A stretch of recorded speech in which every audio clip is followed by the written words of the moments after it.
está escrito assim, ó. Os céus e a terra passarão, mas as minhas palavras não hão de passar. Gente, olha, eu cheguei a uma conclusão de que Jesus, claro, Jesus está voltando. E a terra está se tornando novamente sem forma e vazia. Isso por quê, queridos? O próprio Jesus disse que haveria no final dos tempos o que nós estamos vendo e assistindo. A geração dos falsos profetas, o anticristo já reinando na terra. Irmão, nunca se viu nos dias de hoje um evangelho tão falsificado, querido. Um evangelho tão podre. E nós temos que assistir isso de boca fechada. Aqui dentro desse livro, gente, mas tem tanta verdade que o povo hoje não quer cumprir. E as verdades são claras, lógicas. As verdades são ditas por Deus. Não é por A e B, não. Quem está falando é Deus. Aqui dentro dessa Bíblia tem os não de Deus. Ele está falando não, não pode, não faça, não vá por aí. Olha, gente, por incrível que pareça, tem gente descumprindo a regra de Deus, tá entendendo? Trazendo para si próprio a ira do Senhor. É por isso que Oséias, hoje eu entendo por que Oséias, capítulo 4, versículo 6, diz: o meu povo foi destruído porque lhe faltou conhecimento. Eu hoje também entendo por que Jesus disse em Mateus 22, 29, errais não conhecendo as Escrituras e nem o poder de Deus. O próprio Senhor, ele diz, você erra porque não conhece o poder de Deus. Você não erra, você não erra porque tu quer, você erra na ignorância, porque tu não quer ler mais essa palavra. Irmão, você está vendo esse livro? Esse livro aqui te confronta, esse livro aqui, ó. Esse livro aqui nos confronta, tanto você quanto a minha pessoa. Eu preciso, irmão, nadar nas águas do Espírito, lendo o que está escrito nesse livro, para mim não errar. A minha Bíblia diz em 1 Coríntios 10, 12, aquele, pois, que cuida está em pé, olhe que não caia. É quem cuida está em pé. Ainda tem gente de pé. E Deus está falando, meu filho, tu não quer cair não? Então aprenda com o erro dos outros. Irmão, é o que eu faço todos os dias. Aprendo com o erro daqueles que caem. Eu aprendo com os erros daqueles que querem viver de qualquer maneira. Um evangelho falso. Um evangelho fajuto, irmão. O que nós estamos vendo nos últimos dias é isso. Crentes vivendo de idolatria dentro da casa do Senhor. Brincando com as coisas de Deus, quando ele diz, não ameis o mundo e nem aquilo que existe no mundo. Está escrito em 1 João capítulo 2, versículo 15, 16 e 17, que vai dizer, não ameis o mundo e nem o que no mundo há. Se alguém ama o mundo, o amor do Pai não está nele. Porque tudo que há no mundo, a concupiscência dos olhos, a concupiscência da carne e a soberba da vida não é do Pai, mas do mundo. E o mundo passa e a sua concupiscência, mas aquele que faz a vontade de Deus permanece para sempre. Escute bem o que eu vou te falar. O próprio Deus está dizendo, não ame o mundo e nem aquilo que há no mundo. Irmão, hoje nós estamos vendo aí, irmão, mas uma penca de gente idólatras. E estão tudo dentro da igreja, irmão. Idolatrando o mundo, servindo de escárnio. Aborrecendo Deus, sendo inimigo de Deus. E sabe o que está acontecendo? Os líderes estão se calando. Sabe por causa de quê, irmão? Porque até os líderes estão misturados na safadeza. Hoje nós vemos dentro da casa de Deus, irmão, crentes idolatrando time de futebol. Sabe mais do time do que das coisas de Deus. Conhece todos os jogadores do time, mas não conhece os mistérios de Deus dentro da palavra. Não vai para a escola dominical, vai para o culto quando quer. Quando tem jogo de futebol, principalmente quando é o time dele que vai jogar, igreja, vai para a igreja fazer o quê? Não, vou ver meu jogo e vai lá para a idolatria. Aí eu pergunto a você, meu filho, que tipo de crente é você? Aqui no Rio, irmão, aqui no Rio, as igrejas estão lotadas de crente flamenguista. flamenguista. A maioria é flamenguista. Inclusive obreiros sentados em cima do púlpito fazendo vergonha. Obreiros, irmãos, que deveriam ser o exemplo, mas está lá misturado com os carniceiros idólatras. Tem uns que vão até para a igreja, irmão, com a roupa do time. É Vasco, é Fluminense, é Botafogo, é mais o quê? É Flamengo. Eita, irmão, e todo mundo acha normal. Não, isso é normal, querido, não é normal não. A palavra de Deus aqui está te falando, não ameis o mundo e nem o que no mundo há. Essas coisas estão aqui dentro, então é mundo, querido. E quanto ao mundo, sabe o que Deus fala, irmão? Sabe o que Deus fala quanto ao mundo? Hein? Sabe o que a Bíblia diz em Tiago 4,4? Referente ao mundo? Adúlteros e adúlteras. Não sabeis vós que a amizade do mundo é inimizade contra Deus. Portanto, qualquer que quiser ser amigo do mundo, constitui-se inimigo de Deus. Teu pastor deveria te falar isso. Mas de repente ele está no mesmo patamar que você. Não fala nada disso para você. Porque ele está vivendo a mesma idolatria. E tem pastores, irmão, que até sobem no púlpito para falar do time dele, que porque o time ganhou, meu time é vencedor, vem para cá, fulano. Esse time teu não está com nada. Tem pastor que prega, irmão, sobre times dentro da igreja. E aí eu vejo, irmão, a regra sendo descumprida, sabe como? Tem gente que quer jogar dos dois lados. Quer Deus e quer o mundo ao mesmo tempo. E a Bíblia diz que tu também não pode.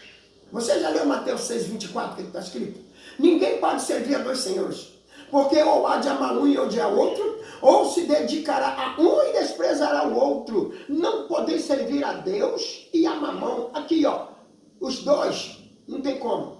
Você adorar a Deus e adorar as coisas do mundo, também não. Outra coisa, Paulo também nos adverte em 1 Coríntios capítulo 10, versículo 21. Olha o que ele vai dizer. E não podeis ser participante da mesa do Senhor e da mesa dos demônios. E não podeis ser participante do cálice do Senhor e do cálice dos demônios. Você não pode participar de duas mesas ao mesmo tempo, querido. E pasme o Senhor, irmão. O diabo vem batendo palma hoje dentro das igrejas. Para muitos crentes, para muitos pastores, para muitos obreiros. Repare uma coisa, o diabo não tem mais atacado as igrejas. Repare bem, irmão. Antigamente as igrejas eram atacadas. Hoje, não. Por quê, pastor? Porque hoje a maioria das igrejas estão fazendo a vontade do diabo. Pode estar cheia, lotada, mas é somente árvore frondosa. Não tem fruto. Outra coisa também, repare, senhores, nas igrejas, você não vê mais caindo demônio, você não vê mais demônio caindo por terra. Culto de libertação, ó pastor, lá na minha igreja é uma benção, mas peraí, deixa eu te falar uma coisa aqui. Na tua igreja tem libertação de almas? Vocês pregam a palavra da verdade? Para ímpio, para macumbeiro, para feiticeiro, vocês pregam essa palavra da verdade? A qual contém aqui dentro? Quando diz, de pregar o evangelho a toda criatura. Vocês falam lá sobre isso? Tem libertação? Curas divinas? Ô querido, pelo amor de Deus, então, se não tem isso, tem alguma coisa errada. Por que eu digo isso, irmão? Porque hoje, irmão, tem pessoas, hoje, escute bem, irmão, tem pessoas hoje que entram na igreja endemoniadas e saem da igreja endemoniadas. E a gente vê a olho nu que a pessoa está endemoniada. Mas hoje, os demônios estão tão resistentes que eles não manifestam hoje na igreja. Por quê, pastor? Porque a igreja hoje está falando a língua dele. Deu para entender? E ninguém fala sobre isso, ninguém prega sobre isso. Finge que está, ó, entra aqui, sai ali. Finge que não está acontecendo nada. Sabe por quê, querido? Porque a maioria hoje está visando isso aqui, ó, dinheiro. É dinheiro. Igreja cheia significa oferta gorda, dízimo gordo. E aí está lá o pastorzão, não, você dá o melhor dízimo, você tem que ter um cargo aqui na igreja, você dá o melhor dízimo, eu vou colocar você no ministério para sentar do meu lado, você dá o melhor dízimo, então você, se não tiver um cargo aqui, tu está errado, irmão. Tem pastores hoje vendendo cargo nas igrejas, por causa dos dízimos. Outra coisa, repare bem, você acha que eu estou mentindo? Repare bem, igrejas que têm militares. Repara bem. Ah, você é sargento, você é tenente? Ah, sou tenente da Marinha, sou tenente do Exército, sou capitão da Aeronáutica. Não, amém, irmão. Repare bem, vai passar aquele ano, ele deu dízimo. No outro ano ele já vai ser consagrado ao diaconato da igreja. No outro ano, para disfarçar, ele vai vir. No ano seguinte ele vem a presbítero da igreja. No outro ano ele já é evangelista da igreja. Sabe qual é a alegação? Não, o obreiro ele tem que dar dízimo. O obreiro ele tem que ser o exemplo dos fiéis. Com isso, está lá os púlpitos cheios de homens adúlteros em cima dele. Homens que não têm chamada para pregar o evangelho. Está cheio de homens vivendo em pecado, de adultério com as irmãs da igreja. E ninguém fala nada. Porque tudo isso não tinha chamado para sentar no ministério. Deus não chamou. O ministério apenas foi vendido pelo homem ganancioso, do olho gordo. Não, o dízimo dele é bom, ele tem que ter um cargo aqui na igreja. Repare bem, irmão. Só tem cargo na igreja quem dá dízimo. Pode ver que o menorzinho da casa, o dízimo dele é desse tamanhozinho e fica no banco. Ah, pastor, eu vou sair da igreja. Já vai tarde, não vai fazer falta aqui não. Tem um fulano aqui que dá o dízimo 10.000 vezes maior do que o teu. Tu não vai me fazer falta nenhuma. Infelizmente nós estamos vivendo isso. Um evangelho falsificado, irmão. Um evangelho de aparência. As igrejas, a maioria das igrejas hoje estão comendo na palma da mão de Satanás. E ninguém pode falar nada. Os profetas verdadeiros, que ainda guardam essa palavra, hoje não pode mais abrir a boca. Repare bem, palavras de exortação nas igrejas, você não vê mais. Você não vê mais. Palavras de confronto, essa daqui, falar a verdade do que está aqui dentro, você não vê mais isso. Você não vê mais isso. O que você está vendo hoje, irmão, aperta a mão do seu irmão, vira para o teu irmão e diz para ele que a vitória vai chegar. Olha, aponta o dedo na cara dele e diz, é hoje que a tua vitória vai chegar. É assim. Hoje na igreja tem que se fazer espetáculo. Para dizer que o fogo está caindo, para dizer que o céu está descendo, para dizer que o Senhor derramou a sua glória, irmão. Irmão, a gente quer ouvir a palavra, querido, pelo amor de Deus, o sangue de Jesus tem poder. Meu Deus do céu, Senhor, tem misericórdia. Quanta gente sem prudência dentro da casa de Deus. Eu fico imaginando, irmão, como Deus tem ficado triste nos últimos tempos. Como Deus tem ficado triste, irmão, com a terra, principalmente com a sua igreja, que se chama noiva do Cordeiro. Jesus está voltando, irmão, essa é a realidade. Jesus está às portas, queridos, meu Deus do céu. Sigamos esse evangelho à risca, irmão, mas tem que ser a vera. Precisamos de obreiros, precisamos de profetas verdadeiros. E vou falar mais, irmão, o campo precisa de varões, de varoas, de vasos ungidos que queiram se levantar, porque a série é grande, mas os obreiros são poucos. São poucos que hoje querem buscar os dons espirituais, estão buscando as coisas da terra, as do céu está em segundo plano. Vai para a igreja do jeito que quer, anda na rua dando péssimo testemunho, faz o que bem entende, não é bem assim não, irmão. Nada mudou não, você pode estar dizendo que não, né, pastor? Nós estamos vivendo na era da tecnologia, as coisas mudaram sim, mudaram. Não vivemos mais aquela era de 30 anos, 40 anos atrás. Aí sabe o que eu respondo? Eu respondo o que está escrito em Hebreus capítulo 12, o versículo 8. Perdão, Hebreus 13, versículo 8, está escrito, hein? Porque Jesus Cristo é o mesmo de ontem, hoje e será eternamente, querido. Nada mudou, não. Nada mudou, não. Nada mudou. Não pensa você que as coisas mudou, não. Não mudou, não. A porta do céu, querido, continua estreita. O caminho continua apertado. Nada mudou e nem vai mudar. E tu quer ver uma coisa? Quer ver uma coisa que eu vou te falar aqui? A minha Bíblia diz no livro de Mateus, capítulo 24, versículo 35, está escrito assim, ó. Os céus e a terra passarão, mas as minhas palavras não hão de passar. Sabe quem falou isso? Jesus. Quem falou isso foi o Todo-Poderoso aqui, ó. Tudo passou nessa vida, menos o que está escrito aqui dentro. Não passou, não, aqui não. Essa aqui não. Irmão, desde quando eu nasci, esse livro existe. E sabe quem é que vai me levar para o céu de glória? Esse livro. Eu preciso ser guiado por esse livro da promessa, o livro da verdade, o livro que foi escrito pelo Espírito Santo. Irmão, se eu não colocar isso aqui na minha mente, eu estou lascado, eu estou frito, eu posso perder meu galardão por eu deixar de conhecer o que está escrito aqui dentro. Nada mudou, querido. Nada mudou. Tu quer ver uma coisa? Irmão, gerações e gerações, quer ver? Gerações de cantores. Gerações de cantores. Quando eu nasci, eu tinha aquela geração do Roberto Carlos, que cantava: eu te amo, eu te amo, eu te amo. Oh. Ei, Roberto Carlos passou. Hoje, quando ele canta, é lá uma vez por ano. A geração dele foi embora. Quem é que não lembra, irmão, daquele tal de Beatles? Irmão, era a geração do momento. A terra se afagava, hein? Todo mundo conhecia os Beatles. Você conheceu Elvis Presley? Hein? Eu era garoto, filho. A geração daquele homem que arrastava multidões acabou.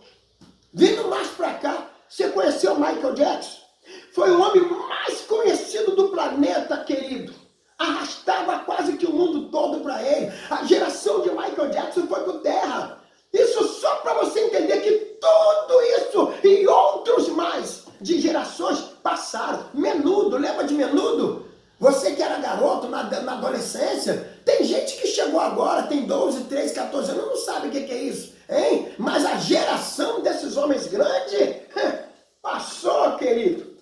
Passou. Você lembra dos trapalhões que tinham na época? Eu tinha mais ou menos 15 anos, hoje eu estou com 60, hein? Você lembra dos trapalhões? Irmão, a inauguração desse programa batia recordes em todas as televisões. A Globo, a geração dos trapalhões passou, filho. Caíram tudo por terra. Tudo nessa vida passou, menos isso aqui. Menos isso aqui. Menos isso aqui, menos esse livro.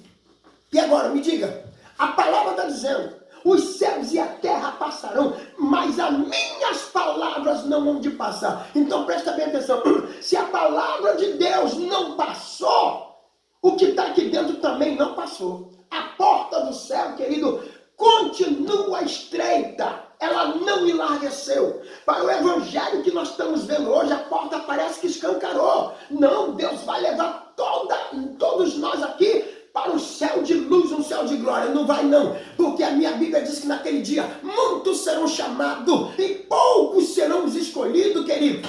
Escolhido é aqueles que vai pelo caminho estreito. Não pode isso, não pode aquilo, e mesmo assim ele vai trilhando até chegar aonde? No céu. Sabe? Esse é o processo. Esse é o processo, meu querido. Esse é o processo. E vou lhe falar mais. O caminho estreito vai te livrar daquele grande dia. O dia do juízo final. 2 Coríntios capítulo 5, versículo 10 está escrito: porque todos devemos comparecer ante o tribunal de Cristo, para que cada um receba o que tiver feito por meio do corpo, ou bem ou mal. Naquele grande dia, os seus feitos terão que ser colocados na mesa de Deus para o teu julgamento. O que você fez de errado, aqui tu vai ter que prestar contas ao Senhor. Você que viveu na idolatria, você que viveu uma vida sem oração diante de Deus, você que viveu uma vida sem querer ler esse livro, você que viveu uma vida sem querer ouvir a verdade, você pode ter certeza, querido, naquele grande dia você vai receber a sentença, sabe como? Apartai-vos de mim, maldito, para o fogo eterno. Mateus 25, 41. Apartai-vos de mim, maldito, para o fogo eterno, preparado para o diabo e seus anjos. Você está pensando que isso aqui é brincadeira, crente? Você está pensando que evangelho é coisa de brincadeira? E vou te falar mais. Olha bem para cá, para tu entender o que eu vou te dizer. Acredita no que eu vou te dizer. Sabia que seria melhor você não ter conhecido o evangelho? A Bíblia fala sobre isso. Era melhor tu não ter conhecido. Era melhor você não ter entrado. Era melhor você nunca ter sido crente.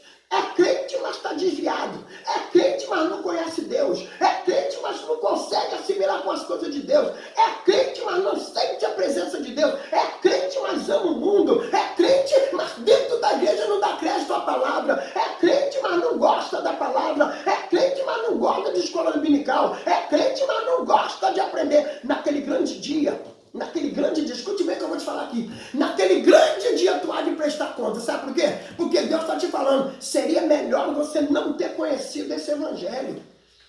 Era melhor tu não ter sido crente, nem ser crente, filho. Volta para onde tu estava. Não, irmão, não é eu que falo, não, é isso aqui, ó. Aí você pergunta, que é isso, pastor? Onde está escrito? Eu vou te mostrar. 2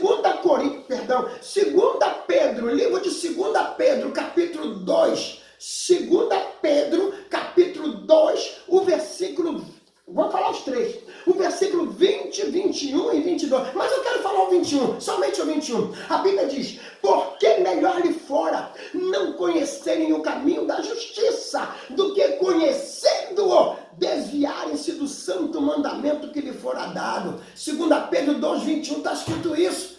Seria melhor tu não ter conhecido esse caminho, querido, do que você conhecer ele e continua desviado dos santos mandamentos. Aí você pergunta, mas qual é o santo mandamento, pastor? Eu vou te explicar. A Bíblia diz que aquele que quiser vir após mim, negue a si mesmo. Aqui, ó, olha para cá. Irmão, tu não é obrigado, não. A Bíblia diz, se quiser, aquele que quiser vir após mim, negue-se a si mesmo. Você não quer? Não, pastor, do jeito que eu estou. Tu não quer negar a si mesmo, não? Você não quer, não? Você não quer se esquivar do tentador. Você não quer se esquivar do pecado. Você não quer se esquivar dos entretenimentos hoje das redes sociais. Você não quer negar a si mesmo? A Bíblia também não te obriga, não. Mas eu te digo para você que seria melhor tu nem estar na casa de Deus. Seria melhor tu não estar, não. Seria melhor você não ter conhecido esse evangelho, não. É a Bíblia que fala, meu filho. É a Bíblia que diz, não sou eu, não. Seria melhor tu não ter conhecido o caminho da justiça do que você conhecendo. E aí? Do que você conhecendo está desviado do santo mandamento. É terrível, não é? Mas é a palavra que diz. E eu costumo dizer, isso aqui é dele, o manto é dele, a glória é dele, a graça é dele, o mistério é dele, a unção é dele, e essa palavra é dele. E se você não estiver gostando, vá reclamar com ele.